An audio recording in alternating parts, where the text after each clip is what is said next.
Hello बच्चों, chemistry class में आपका स्वागत है और मैं हूं आपका केमिस्ट्री टीचर सतीश श्रीवास्तव।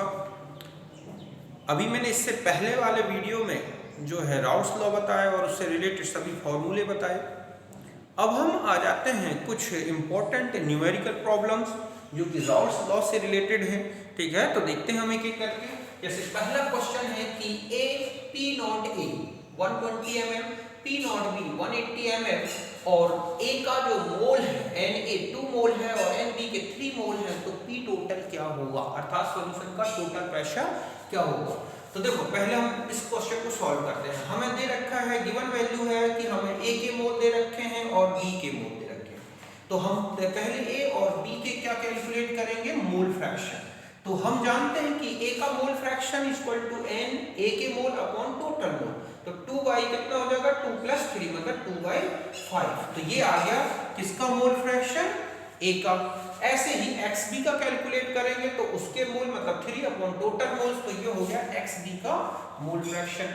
फिर हम फॉर्मूला लगाएंगे, partial pressure of A equal to हो जाएगा क्या, mole fraction of A into, ठीक है, pressure, vapour pressure in pure state of A। तो XA into P naught A। तो इस तरह से ये आपको दे रखा है 120, ठीक है, तो 120 रख दिया और XA जो है आपने यहां से लिया 2/5, तो ये आ गया 48। ऐसे ही PB का कैलकुलेट कर लें, उसका मोल फ्रैक्शन था 3/5 और उसका जो वेपर प्रेशर है प्योर स्टेट में वो है 180, तो PB कितना आ गया 72। तो P टोटल इक्वल टू क्या होगा, PA + PB, दोनों को ऐड कर देंगे, कितना आ गया 120। मतलब टोटल प्रेशर जो है, जो सॉल्यूशन का है वो है 120। तो आप समझ गए होंगे पहला क्वेश्चन, ठीक है। अब हम सेकंड नंबर के क्वेश्चन में आते हैं। आप देखो इसमें गिवन क्या है, P नॉट A मतलब है ए की प्योर स्टेट का वेपर प्रेशर है 108, ठीक है, और P जो दूसरा है उसका है 36 mm में। ए इसने कहा है कि दोनों के मोल्स बिल्कुल बराबर हैं, मतलब दोनों के ए और बी के मोल बराबर ले लिए जाएं, तो वो पूछ रहा है कि वेपर फेज में मोल फ्रैक्शन क्या होगा। तो हम पहले देखेंगे एन ए को 1 मान लें तो एन बी को भी 1 मान लें, तो हमारे पास पार्शियल प्रेशर एक आ जाएगा, ठीक है। यहाँ पर क्या हो जाएगा, XA मतलब A का मोल फ्रैक्शन इनटू उसका प्योर स्टेट का वेपर प्रेशर, तो 1/2 इनटू 108, क्योंकि 1 1 तो 1/2 मोल फ्रैक्शन ऑफ A, तो ये हो गया 54। PB का इसी तरह से 36/1/2 मोल फ्रैक्शन, उसका भी कितना होगा 1/2, तो ये कितना हो गया 18, दोनों ऐड कर दिए तो कितना हो गया 74। अब हम जानते हैं कि वेपर फेज में अगर A का आपको मोल फ्रैक्शन कैलकुलेट करना है तो उसकी partial pressure upon total pressure, उसका पार्शियल प्रेशर A का कितना है 54, टोटल कितना है 72। आपने इसको कैलकुलेट किया तो ये आ गया 0.75। आपको YB या तो इस तरह से यहां से भी निकाल सकते हैं, मतलब YB यहाँ PB अपॉन में क्या हो जाएगा P टोटल मतलब गामा B, तो ठीक है। V का जो वेपर फेज में मोल फ्रैक्शन है वो इस फॉर्मूले से भी कैलकुलेट कर सकते हैं, जो कितना आएगा 0.25। अब हम आ जाते हैं थर्ड क्वेश्चन। थर्ड क्वेश्चन में ये कह रहा है कि आपको मेथेनॉल और एथेनॉल से बने सॉल्यूशन का टोटल प्रेशर इस फॉर्मूले से रिप्रेजेंट किया गया है। तो बताएं कि एथेनॉल और मेथेनॉल की प्योर स्टेट के वेपर प्रेशर क्या होंगे। यहाँ पर XM है मोल फ्रैक्शन ऑफ, ठीक है, मेथेनॉल। तो देखो मैंने आपको ये फॉर्मूला लिख लिया, ठीक है। फिर अभी मैंने आपको एक राउल्ट्स लॉ का फॉर्मूला बताया था कि जब P टोटल किसी एक कंपोनेंट के मोल फ्रैक्शन के बेस पे देना हो तो जिसका मोल फ्रैक्शन आएगा उसका यहाँ पर क्या आएगा, वेपर फेज का, सॉरी उसकी प्योर स्टेट का वेपर प्रेशर, और दूसरे कंपोनेंट के वेपर प्रेशर इस तरह से आएंगे प्योर स्टेट में। तो इसका मतलब है कि यहाँ XM है तो यहाँ पर हमें P नॉट M मतलब मेथेनॉल की प्योर स्टेट का वेपर प्रेशर लेना होगा, और ये एथेनॉल के हो गए। तो अब आप इस इक्वेशन और इस इक्वेशन को कंपेयर करेंगे तो आप पाएंगे कि P naught E equal to कितना हो गया 145, और P naught M minus P naught E equal to कितना है 125। तो P नॉट M की वैल्यू इस कैलकुलेट हो जाएगी, समझ गए ना। तो इस तरह के और भी क्वेश्चंस आपको मिलेंगे, तो इस तरह से आपको क्या करना है, न्यूमेरिकल प्रॉब्लम सॉल्व करना है। तो पहले इन 3 क्वेश्चन को आप नोट करें विद आंसर, ओके।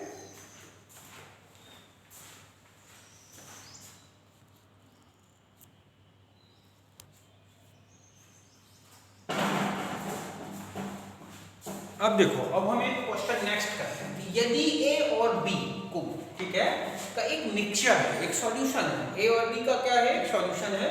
ए का 1 मोल है और बी के 3 मोल है, तब उस समय टोटल प्रेशर है 550 mm, ठीक है।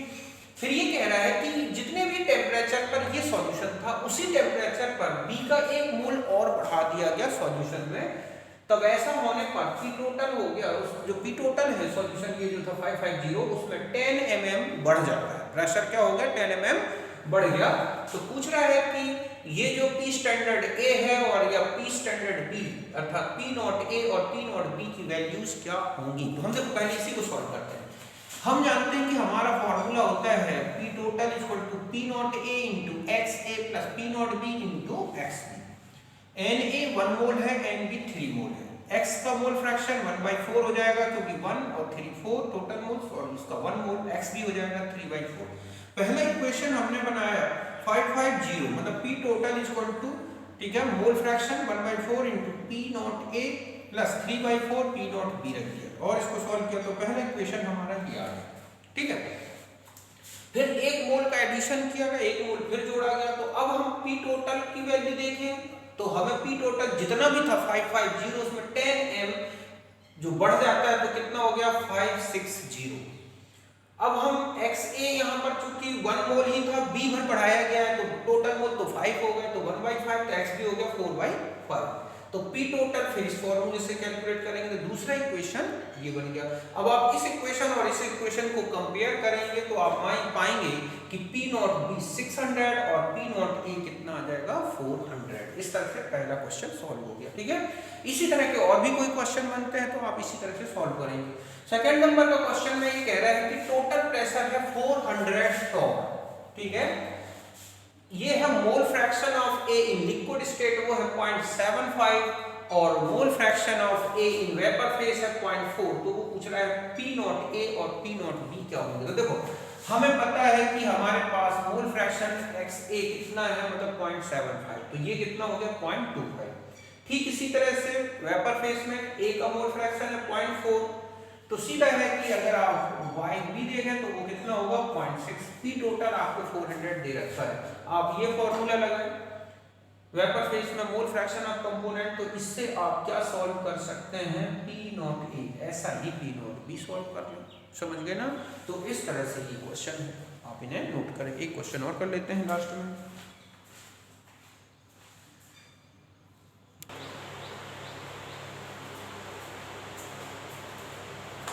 देखो लास्ट क्वेश्चन था कि P नॉट A है 575, P नॉट B है 390 mm, ठीक है। वेपर फेस का कॉम्पोजिशन मतलब वेपर फेस में A का जो मोल फ्रैक्शन है 0.35, तो पूछ रहा है what is the composition of liquid and vapour face, मतलब है कि द्रव और वाष्प अवस्था के संघटन क्या होंगे। तो देखो सीधा सा है, किसी भी फेस का अगर कॉम्पोजिशन पूछा गया हो तो ध्यान रखें उस फेस में जो भी कंपोनेंट्स हैं उनके मोल फ्रैक्शन को 100 से मल्टीप्लाई कर दें।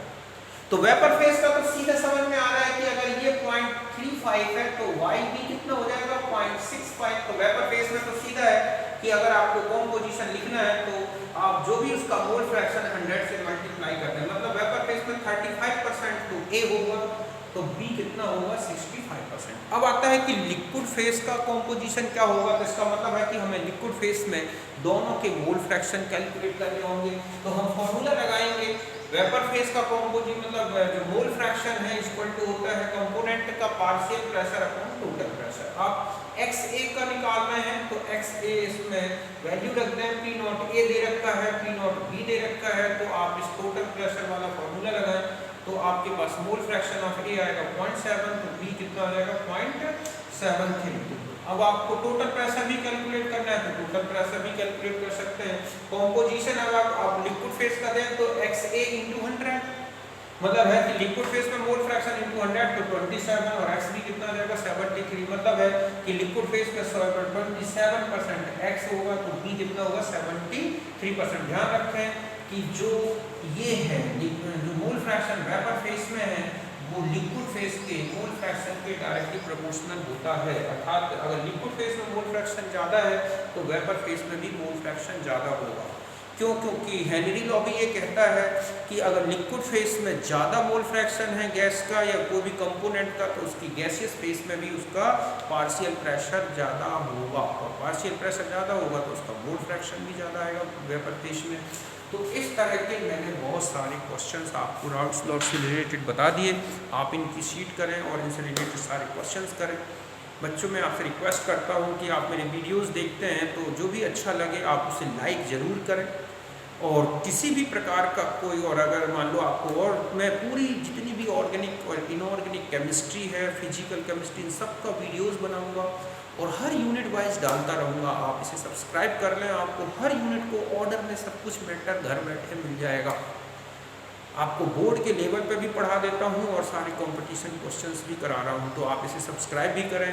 और जो भी आपकी अच्छी सजेशन हो, जो भी जैसा भी आपको लगे वीडियो में कोई कमी है, कोई अच्छा लग रहा है, तो आप कमेंट्स बॉक्स में ज़रूर लिखें, ताकि मैं अपने वीडियोस को और इम्प्रूव कर सकूं और ट्रिक्स दे सकूं। आगे आने वाले यूनिट्स में बहुत अच्छे अच्छे ट्रिक्स दूंगा। आप इन सारी यूनिट्स को अच्छी तरह पढ़ें, आपकी सारी क्लियर हो जाएंगी, हिंदी और इंग्लिश दोनों में। ठीक है बच्चों, तो मैं मिलता हूँ अगले वीडियो में। नमस्कार।